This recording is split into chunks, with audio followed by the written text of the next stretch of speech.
सुस्त बैटिंग, खराब फील्डिंग और नाकस बॉलिंग कौमी टीम को ले डूबी। अफगानिस्तान ने तारीख में पहली बार पाकिस्तान को वनडे में हरा दिया।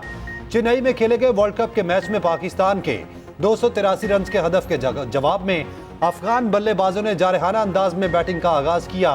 ओपनर इब्राहिम जादरान और रहमानुल्लाह गुरबाज की निस्फ सेंचुरियों के बाद मिडल ऑर्डर ने 49वें ओवर में बआसानी हदफ के ताकुब को मुमकिन बनाया। 3 अफगान बैटर्स ने निस्फ सेंचुरियां बनाई। कप्तान हशमतुल्लाह शाहिदी और रहमत शाह के दरमियान 96 रन की नाकाबिले शिकस्त शराकत का मुकाबला यकतरफा बना दिया। ओपनर जादरान को मैच का बेहतरीन खिलाड़ी करार दिया गया।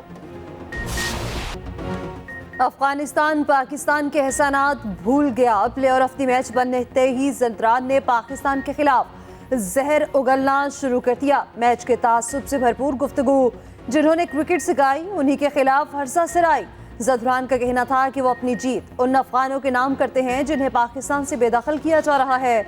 इस बात का भी ख्याल न किया कि पाकिस्तान ने दिहाइयों तक अफगान मुहाजिरीन की मेहमान नवाजी की। पाकिस्तान सिर्फ अफगानों को नहीं तमाम गैर कानूनी मुकीम गैर मुल्कियों को मुल्क से निकाल रहा है। कानूनी तौर पर मुकीम अफगान बाशिंदों को कुछ नहीं कहा जा रहा।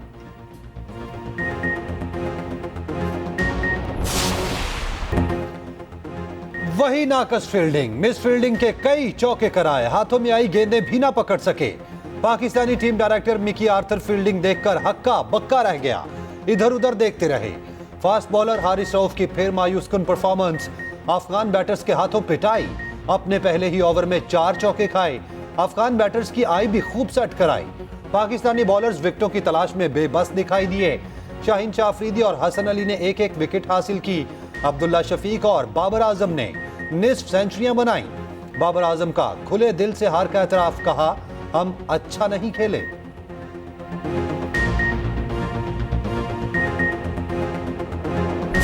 फौजी अदालतों में सर्वेलियंस का ट्रायल नहीं हो सकता। 9 मई के मुल्जिमान के केस आम अदालतों में चलाने का हुक्म। सुप्रीम कोर्ट ने 4 की अक्सरियत से फैसला सुना दिया। आर्मी एक्ट की शिक 2D1 और 2D2 खिलाफे आइन करार। सुप्रीम कोर्ट ने आर्मी एक्ट की शिक 59(4) को भी गैर आइनी करार दे दिया। अदालत उस्मा ने हुक्म दिया कि अगर किसी मुल्जिम का कोर्ट मार्शल हुआ है तो उसे भी कलअदम करार दिया जाता है। जस्टिस याहिया अफरीदी ने अक्सरियती फैसले से इख्तलाफ किया, अपना फैसला महफूज रखा। सिर्फ सर्वेलियंस का फौजी अदालतों में ट्रायल कलअदम करार देने की हद पर फैसले से इत्तफाक किया। 90 रोज में इलेक्शन वाली बात मुमकिन नहीं, वो बात बताएं जो मुमकिन हो। चीफ जस्टिस काजी फायज ईसा के इलेक्शन से मुताल्लिक केस में रिमार्क्स, कहा सारा मुकदमा ही सदर मुमलिकत के इख्तियारात का है। जस्टिस अथर मिनल्ला ने रिमार्क्स दिए, तारीख सदर मुमलिकत का इख्तियार है तो फिर ताखीर का जिम्मेदार कौन है? आईनी काम में ताखीर के नताइज होंगे। वकील अनवर मंसूर ने कहा सदर मुमलिकत के खत के बाद तारीख देना इलेक्शन कमीशन का काम था। चीफ जस्टिस काजी फायज ईसा ने इस्तफसार किया मौजूदा मरदमशुमारी कलअदम करार दी जाए तो इलेक्शन 2017 की मरदमशुमारी के तहत होंगे। विफाक और इलेक्शन कमीशन को नोटिस जारी, समा 2 नवंबर तक मुलतवी।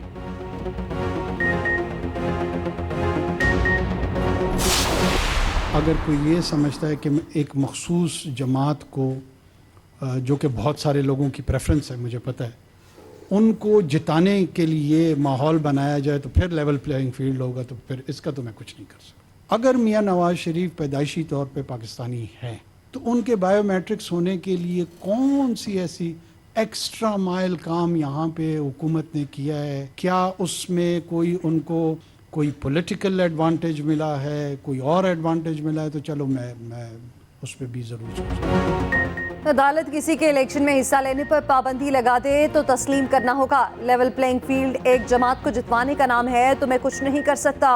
2008 की लेवल प्लेइंग फील्ड याद है जब जनूबी पंजाब महास बना था। निगरान वज़ीर आज़म अनवारुल हक काकड़ की न्यूज़ कॉन्फ्रेंस, कहा हमारा काम सिर्फ इलेक्शन के अमल में मुआवनत करना है। कोशिश है हमारे बयान के मुताबिक एक नाम नेहाद लेवल प्लेइंग फील्ड मिले। लोग इसे अपने मुताबिक काबिल कबूल नहीं समझेंगे। नवाज शरीफ के लिए नादरों को हिदायत देकर हुकूमत ने कोई इजाफी काम नहीं किया। इससे नवाज शरीफ को क्या सियासी फायदा हुआ?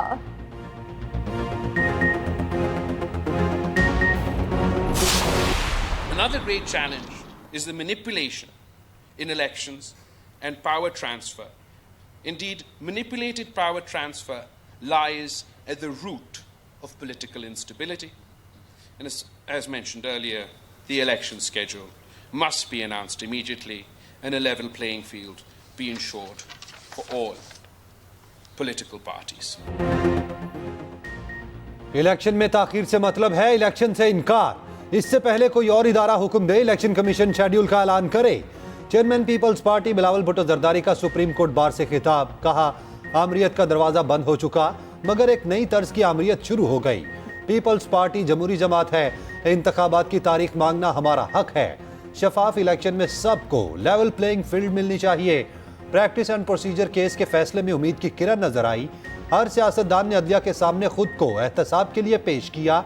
जजिस को भी सबसे पहले खुद को एहतसाब के लिए पेश करना चाहिए।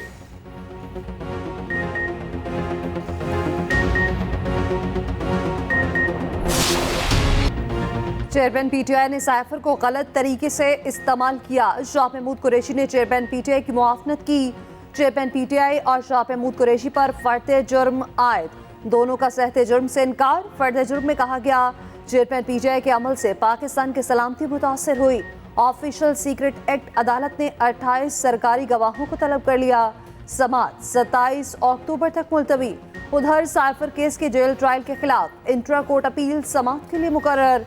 इस्लामाबाद हाई कोर्ट को 2 रुकनी बेंच आज समाअत करेगा।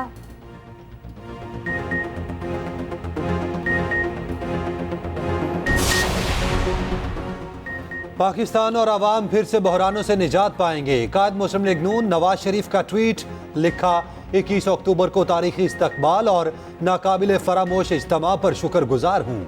आपकी मोहब्बत, मेहनत और खलूस मेरा कीमती असासा था, है और रहेगा।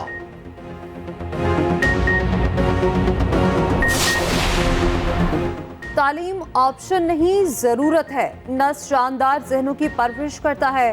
ग्रेजुएट्स कौम की खिदमत के लिए पूरी तरह तैयार हैं। Army chief general Asim Munir का नस्ल की कॉन्वोकेशन से खिताब, कहा आज तुलबा की जिंदगियों में नए बाब का आगाज है।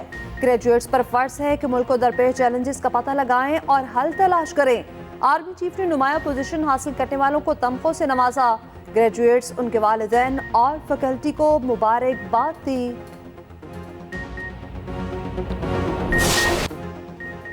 इसराइल फलस्तीनियों की नस्लकुशी पर तुल गया। सेहूनी फोर्सेस के गजा में वहशियाना बमबारी। मगरबी किनारे में भी बेहिमाना मजालिम जारी। फलस्तीनी शहदा की तादाद 5000 से बढ़ गई। इसराइली फौज ने एक और मस्जिद शहीद कर दी। अस्पतालों के करीब 100 फजाई हमले। इंक्यूबेटर में मौजूद 120 बच्चों की जिंदगियां खतरे में। जनरेटर बंद हुआ तो जान बचाना इंतहाई मुश्किल होगा। उधर मगरबी किनारे में इसराइली फोर्सेस ने 123 फलस्तीनियों को गिरफ्तार कर लिया। इसराइली फौज का लेबनान में हिजबुल्लाह के 2 ठिकाने तबाह करने का दावा। इसराइली वज़ीर दिफा का कहना है गजा में मुतवक्के ज़मीनी हमले 3 माह तक जारी रह सकते हैं। इसराइली फौज और हमास की खान यूनिस के सरहदी इलाके में झड़प। सहूनी फौजी गाड़ियां छोड़कर फरार हो गए। हमास ने इसराइली फौज के 1 टैंक और 2 बुलडोजर उड़ा दिए। चीन ने इसराइल फलस्तीन तनाज़ा बढ़ने पर अपने 6 बहरी जंगी जहाज मशरिक़ वुस्ता भेज दिए। उधर दुनिया भर में इसराइली बरबरीत के खिलाफ शदीद एहतजाज। डेनमार्क के दारुल हुकूमत में अवाम बड़ी तादाद में सड़कों पर निकल आए। स्पेन के शहर बार्सिलोना में 70,000 अफराद रैली में शरीक हुए।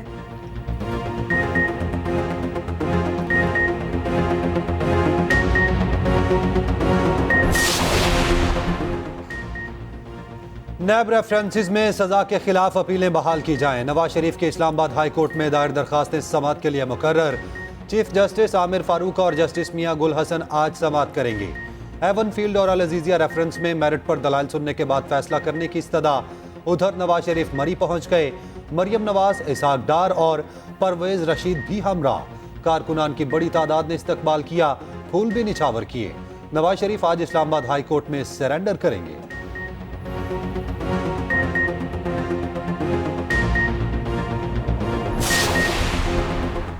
इसहाक डार को नैब केस में क्लीन चिट मिल गई। आमदन से ज्यादा असासों के केस से बरी है। एहतसाब अदालत ने शरीक मुलजिमों को भी बरी कर दिया।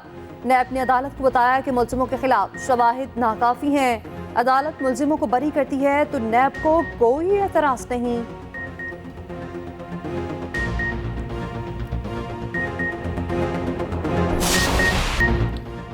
अमरीकी डॉलर का रुपए पर पलट कर वार। इंटरबैंक में डॉलर 33 पैसे महंगा, 279 रुपए 12 पैसे पर बंद हुआ। उधर पाकिस्तान स्टॉक एक्सचेंज में 338 पॉइंट्स का इजाफा। 100 इंडेक्स 51,000 की नफसियाती हद अबूर कर गया।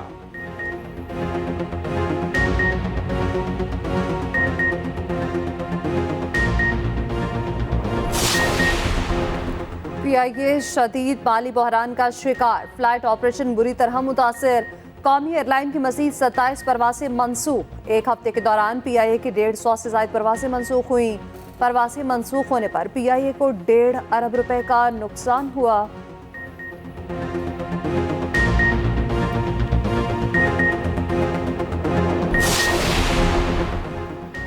पेट्रोलियम मसनूआत की कीमतों में कमी के फवायद अवाम तक जल्द पहुँचाए जाएं। निगरान वज़ीर आज़म अनवारुल हक काकड़ की खुसूसी इजलास में हिदायत। कहा, डॉलर और पेट्रोलियम कीमतों में कमी से 41 अरब रुपए की बचत हुई। ज़ख़ीरा अंदोज़ों और मुनाफाखोरों से आहनी हाथों से निपटा जाए।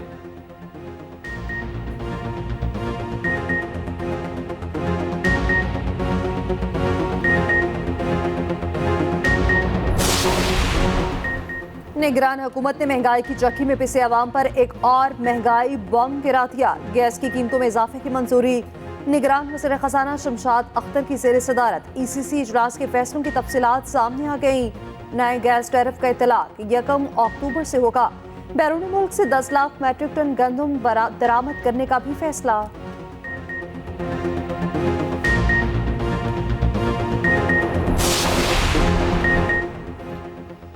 स्मॉग की सूरत हाल बेहतर, इस बुध को भी छुट्टी नहीं होगी। निगरान वज़ीर आला पंजाब मोहसिन नकवी की ज़ेर सदारत इजलास में फैसला। धुआं छोड़ने वाली गाड़ियों के खिलाफ क्रैकडाउन जारी रखने की हिदायत। फसलों की बाकियात जलाने वालों के खिलाफ भी भरपूर एक्शन का हुक्म। मोहसिन नकवी ने कहा, भट्टों और फैक्ट्रियों के खिलाफ भी बिला इम्तियाज कार्रवाइयां जारी रखी जाएं। गैर कानूनी तारकीन के पास पाकिस्तान छोड़ने के लिए सिर्फ 7 रोज बाकी। गुज़श्ता रोज 2518 अफगान बाशिंदे अपने मुल्क वापस रवाना। अब तक 62,000 से ज़ायद अफगान पनाहगज़ीन अफगानिस्तान वापस जा चुके हैं।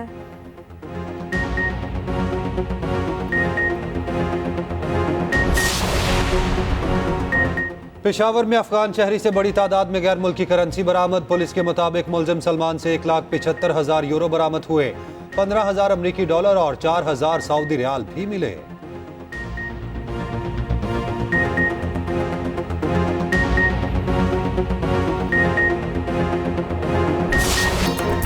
और पाकिस्तान समेत दुनिया भर में आज अक़वाम मुत्तहिदा का दिन मनाया जा रहा है। दिन मनाने का मकसद अक़वाम मुत्तहिदा के मंशूर पर अमल करना है।